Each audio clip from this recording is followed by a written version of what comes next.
네, 만일 여호와께 드리는 예물이 새 번제이면 산 비둘기나 집 비둘기 새끼로 예물을 드릴 것이요. 자, 산 비둘기 아니면 집 비둘기 새끼라고 이야기하고 있습니다. 그래서 자, 산 비둘기 아니면 집 비둘기 새끼로 번제를 드리는 경우는 어떤 경우일까? 자, 그리고 왜 집 비둘기는 집 비둘기가 아니라 새끼로 번제를 드리게 할까요? 구별하고 있잖아요. 말 그대로 산 비둘기는 이스라엘은 비둘기가 많아요, 되게. 그래서 예전부터 비둘기 많이 키웠다고 그래, 집에서.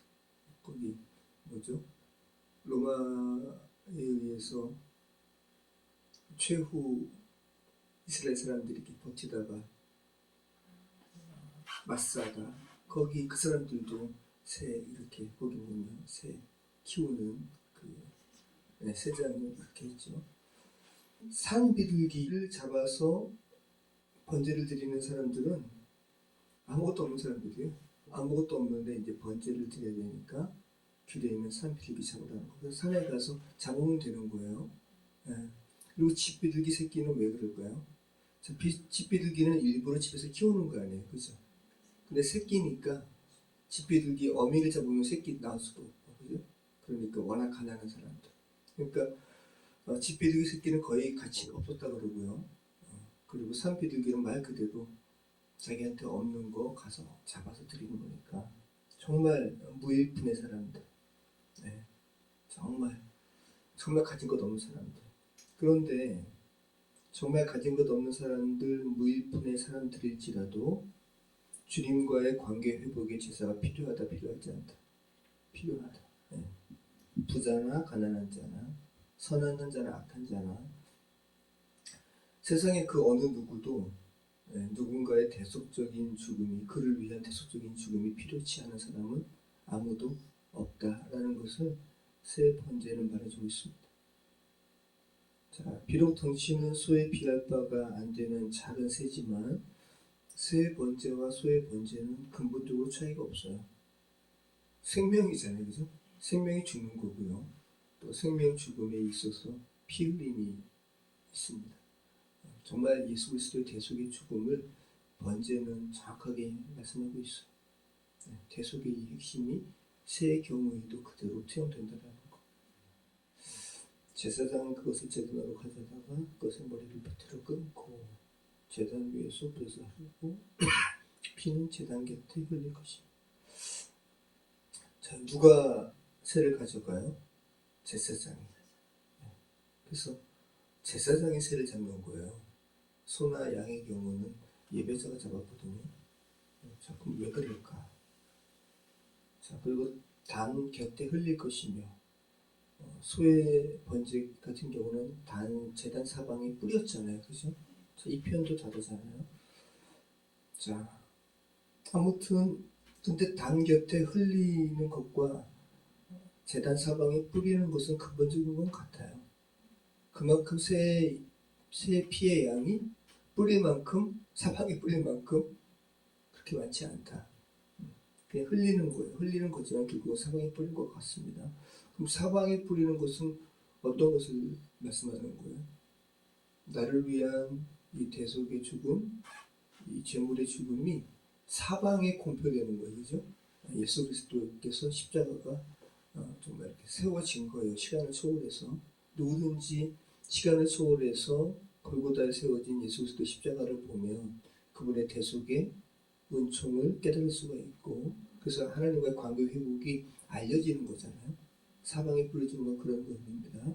그리고 새의 단 곁에 흘려지는 피도 마찬가지입니다. 자, 여기서 그리고 머리를 비틀어 끊고 라고 할 때 이 원문이 니무차라는 단어인데 단 옆에 대고 바짝 눌러서 짜낸다라는 그런 의미를 가지고 있어요. 제가 성막 세미나를 강모루 목사님께서 하신 성막 세미나를 간 것이 기억이 나는데 거기서 인상 깊었던 것이 특별히 새를 잡는 부분이었거든요. 제사장이 잡잖아요. 제사장이 잡아서 니무차의 의미를 제가 지금 말씀드렸지만 뭐 단 곁에 단 옆에 두고 이렇게 눌러서 짜낸다라는 것이 니무차라고 했잖아요. 근데 간문호사님께서 말씀하신 것은 그분이 이제 이스라엘 라비아하고 친하니까 그분들한테 이제 말씀 주는 건데, 이렇게 새를 이렇게 잡아서 엄지로 목을 이렇게. 자, 그러면 이 모습을 그 새를 가져온 가난한 자가 봐요. 자, 그러면 새 고통스러워요? 안 고통스러워요? 새 고통스럽죠. 자, 그리고 왜 제사장이 잡을까요? 새는 번제인데.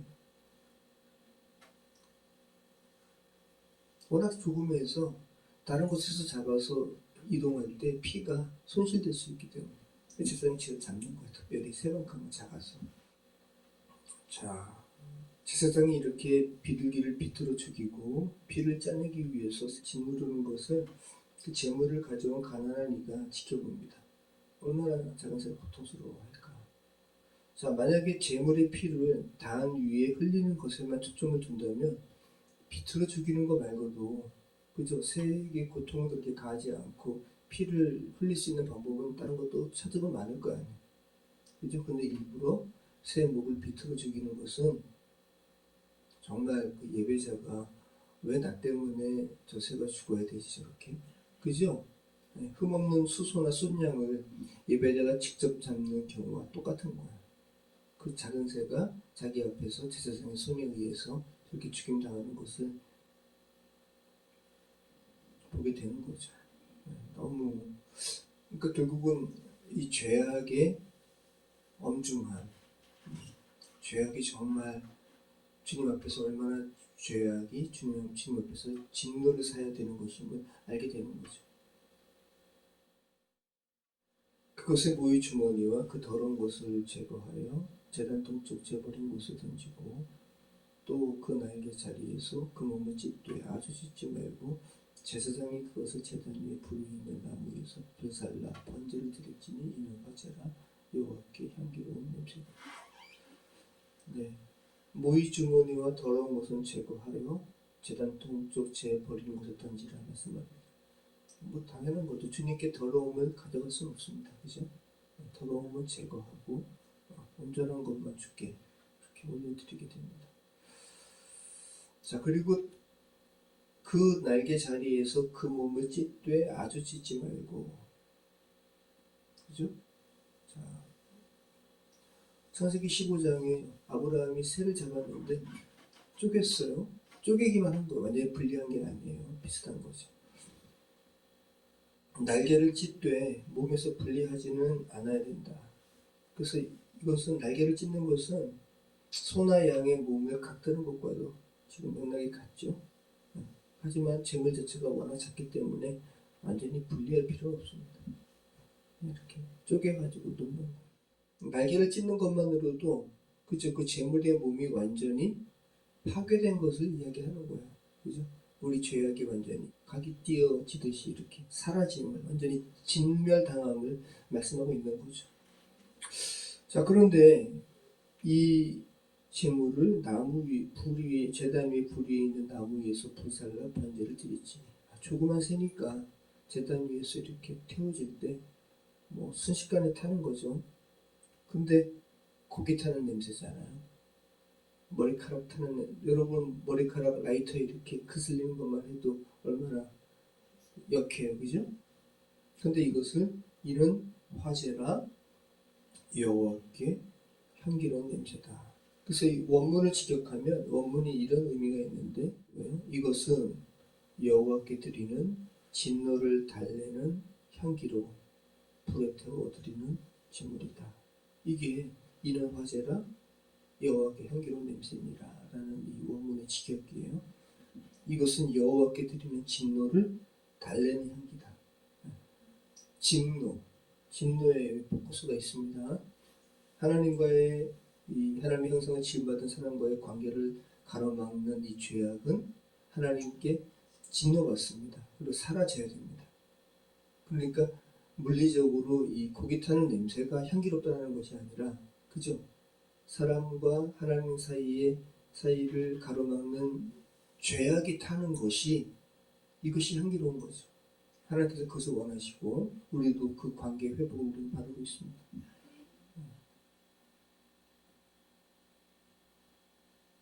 하나님과의 관계를 가로막는 죄악에 대한 하나님의 진노를 이 죄악에 대해서 주님께서 애통해 하시고 태워짐으로 인해서 그 죄악으로 인한 관계의 단절이 제거되는 곳에 이 번제, 화제는 포커스가 있다는 거 기억하시기 바랍니다. 여러분 이 시간 한번 가난한 자가 되셔서 새를 가져온 예배자가 되어보시기 바랍니다. 어쩌면 그 사람은 정말 가진 것이 없어서 뭐 현대도 아니고 현대도 그렇지만 예전에 그 팔레스타인 그 땅에 정말 가진 것이 없어서 산에 가서 새를 잡아다가 번제를 드려야 하는 이 사람의 상황은 어쩌면 너무 비참할 거예요. 그 내면으로는 하나님, 저는 정말 너무 가치 없는 존재네요. 제가 주님께 드릴 재물이 없어서 이 산에 가서 산새를 잡아다가 드려야 할 정도로 저는 가진 것이 없습니다. 전 너무 비참합니다. 너무 정말 가치 없네요. 이 인생 제가 왜 살아야 되죠? 이런 마음이 있을 수 있어요. 그죠? 주님, 저는 아무것도 없습니다. 어느 것도 내세울 수 없습니다. 저 그렇게 아무 가치도 없는데 근데 저를 위해서 이 작은 새가 꼭 죽어야 됩니까? 꼭 이 새의 고통과 피 흘림을 제가 봐야 됩니까?